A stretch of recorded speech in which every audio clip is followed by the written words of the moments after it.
नमस्कार, मैं doctor Rishabh Jain online व्याख्यान में आप सभी का हार्दिक स्वागत करता हूं। बीए फर्स्ट ईयर के विद्यार्थियों के लिए यह सेशन है। आज हम पेपर फर्स्ट, जो आपका सैद्धांतिक पेपर प्रथम है, उसका 5th यूनिट डिस्कस करेंगे, जिसके अंतर्गत संगीतकारों का परिचय और उनका संगीत के क्षेत्र में योगदान बताया गया है। तो आज हम स्वामी हरिदास,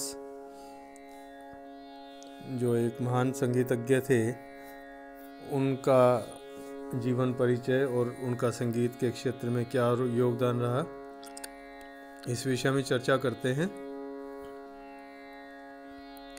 देखिए, जिस प्रकार गोस्वामी तुलसीदास को हिंदी साहित्य का संक्रांति कालीन माधव कहा जाता है, उसी प्रकार स्वामी हरिदास को भारतीय संगीत का रक्षक कहना चाहिए।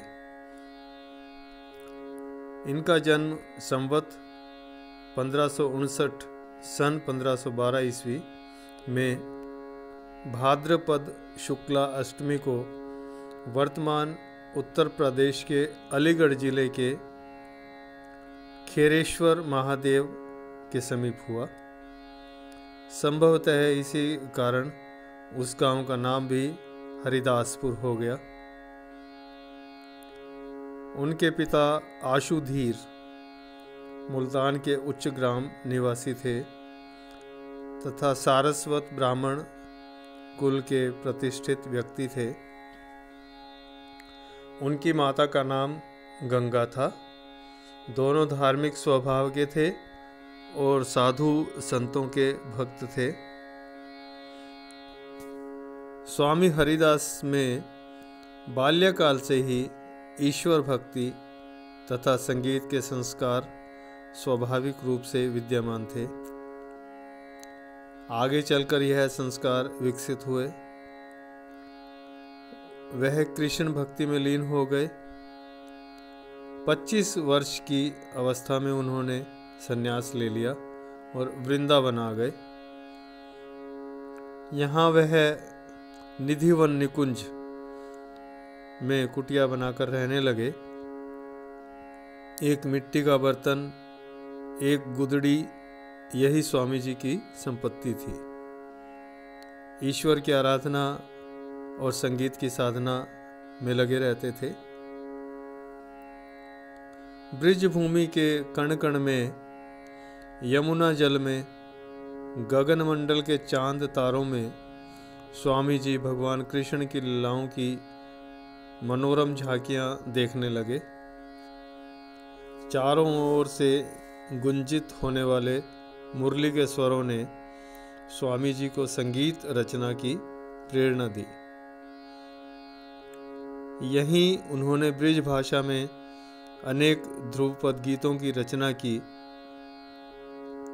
उनके ध्रुपदों की भाषा व शैली सरस तथा मनोरम है। साथ ही यह रचनाएं शास्त्रीय राग व तालों में निबद्ध हैं।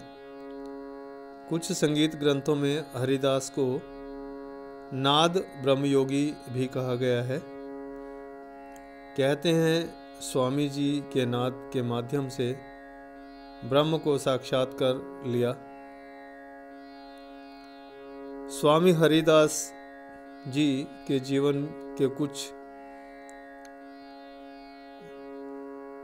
विषय में बहुत कम प्रमाण उपलब्ध हैं। कारण यह है कि उन दिनों कोई साहित्यकार व संगीतकार अपने विषय में लिखना पसंद नहीं करता था। अतः स्वामी जी की जन्म तिथि और जन्म स्थान के बारे में अलग अलग मत भी हैं।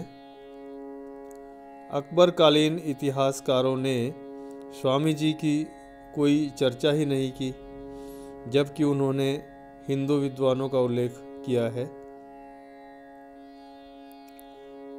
यूं तो स्वामी जी के संगीत ज्ञान का अंश अनेक शिष्यों को प्राप्त हुआ होगा, किंतु नाद विनोद नामक ग्रंथ में उनके मुख्य शिष्यों के नाम इस प्रकार हैं, जैसे बैजू, गोपाल लाल, मदन राय, रामदास, दिवाकर पंडित, सोमनाथ पंडित, तन्ना मिश्र और राजा सौरसेन।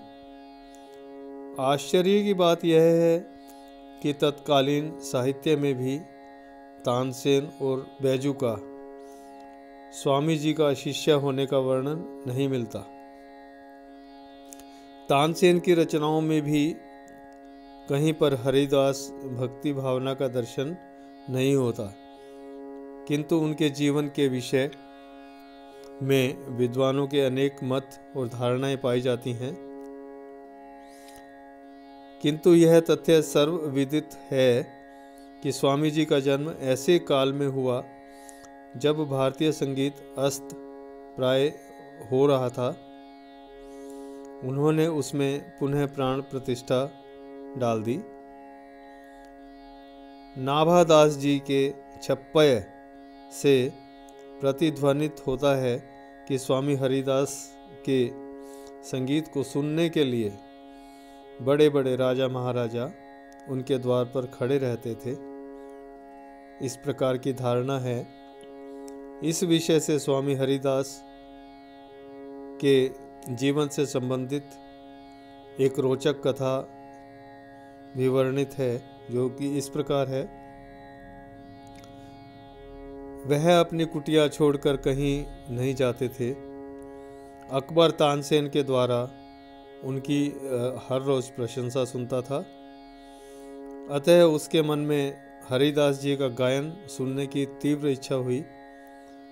उन्होंने तानसेन के साथ वृंदावन जाकर इस इच्छा को पूर्ण करने का प्रयास किया। वह स्वामी जी की झोपड़ी के निकट एक झाड़ी में छिपकर बैठ गए।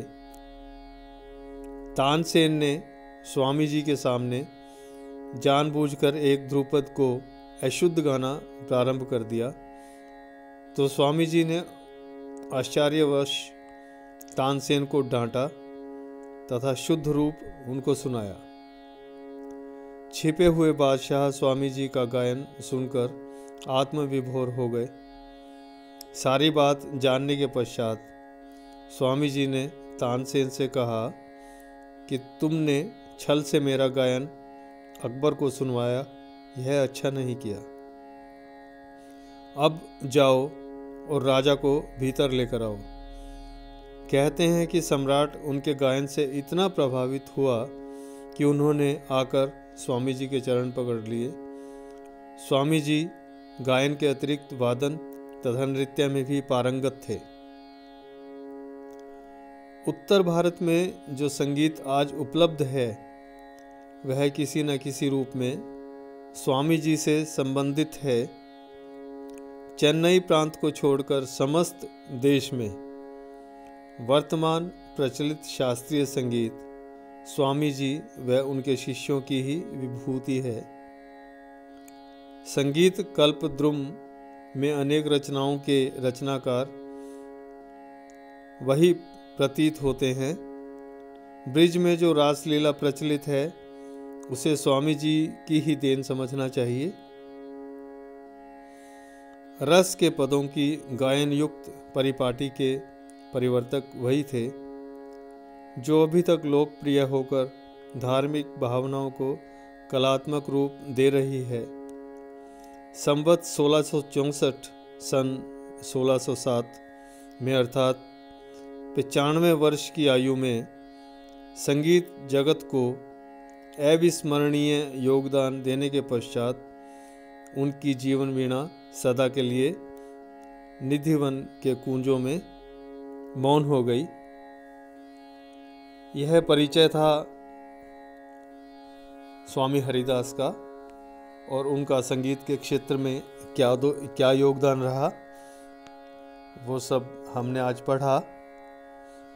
आप उनकी जीवनी को बार बार पढ़ें, याद करें। इसमें से 1 नंबर, 2 नंबर और 10 नंबर सभी क्वेश्चन बन सकते हैं, इसलिए आप इसको अच्छे से पढ़ें और याद करें। नेक्स्ट सेशन में एक और टॉपिक लेकर आपके समक्ष उपस्थित होंगे। Thank you.